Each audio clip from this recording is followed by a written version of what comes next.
As an Army veteran, Memorial Day might mean something a little different to me than perhaps it does to you. For most Americans, Memorial Day is the unofficial start of summer. It's a chance to go camping, throw some meat on the barbecue, and have a nice 3-day weekend with family and friends. Of course, there's nothing wrong with that. Don't get me wrong, I love 3-day weekends. But this Memorial Day, I'm taking time to reflect on what it means to me, the ceremony. Have you ever been to a military funeral or watched one on television? The precise movement and methodical actions of the honor guard. It's a feat to witness.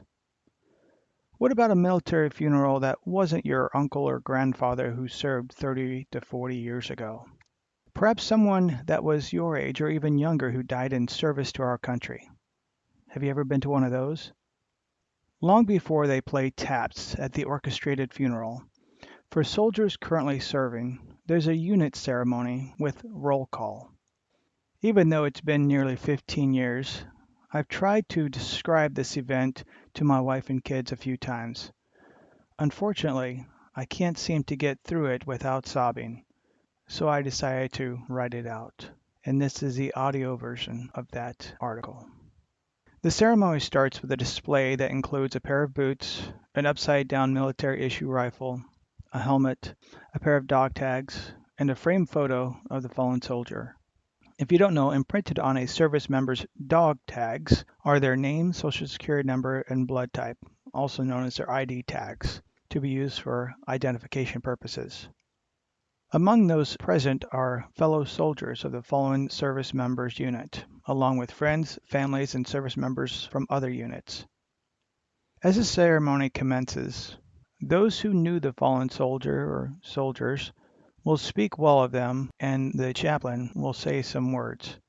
At the end is a roll call, and that's where the tears start to flow if they hadn't already. The roll call. This is the hard part. The unit's first sergeant will stand at the front of the room. In a loud voice, he or she will begin calling out members of their unit. They will be called by their rank and last name. One by one, the soldier will stand to attention and respond in an almost yell, "Here, First Sergeant." This will go on for a handful of soldiers. Eventually, the first sergeant will get to the fallen soldier. They will call their name as they had done to the others, rank and last name. But there's no response. Imagine that the person who had fallen was a friend or a loved one. You know that the first sergeant knows that they're gone, yet here they are calling his or her name. The first time, it feels like that first sergeant had made a mistake.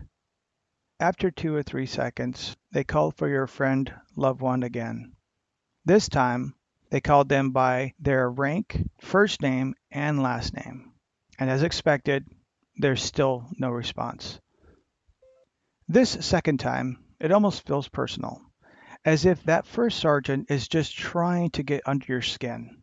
Finally, the first sergeant will call out the soldier by their rank, first name, middle name, and last name. The first time it hurt. The second time it felt personal. And the third time, it was as if that first sergeant plunged a knife into your heart and twisted it for good measure. Just like the other 2 times, there's still no response. It doesn't take long for it to sink in. That soldier isn't coming home. That soldier won't be in formation today, tomorrow, or any other day going forward. And when you think you can't take any more, that's when they play taps.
When you live on post, every night when the flag is pulled down, taps is played.